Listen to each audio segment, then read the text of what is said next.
struggled in the past several weeks, so that 700 plus shortfall is a lot less now in the Highline School District. They do hope to have the final tally by next week. I mean, it sounds like a really complicated process to come up with an accurate number. So Claudia Rowe is here. There are actually systems in place that have a much better track record to keep an eye on all of this. There are. They tend to operate at the state level. And, you know, it might seem like a small point, you know, the districts are off by this many hundred or that, but every kid equals dollars, so really that's what it means. It's a huge impact to districts' budgets, and they make all their plans based on these forecasts that come in the prior spring. Right. So it's kind of a perennial, these coming up with vastly different numbers when fall comes around.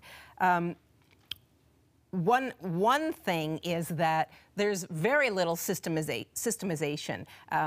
Every district does it on their own, and Seattle and Bellevue and some of the bigger districts have demographers in-house, as we saw. But others are just working with their county governments or city governments.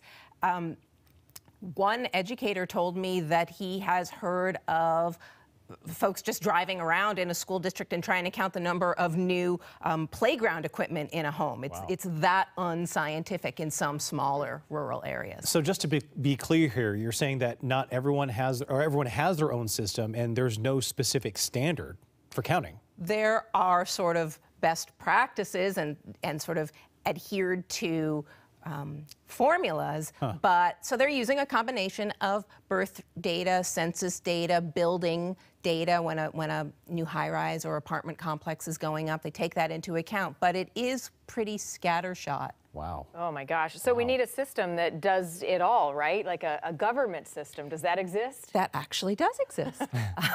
At the state level, there is something called the State Caseload Forecast Council, and they tend to forecast criminal justice caseloads and some in education, some education trends. They do not do anything for the 295 individual school districts that we have. The legislature has from time to time proposed, well, maybe since their accuracy rate is like 90% or better, maybe they should take on the district enrollment projections, but so far those proposals have not gone anywhere. This is really complex and intensive and thus expensive work. Is it a money issue to why this group can't be part of that? It may be. There is funding attached to, you know, if the Caseload Forecast Council was to take that on, it would be considerably more expensive, they tell me.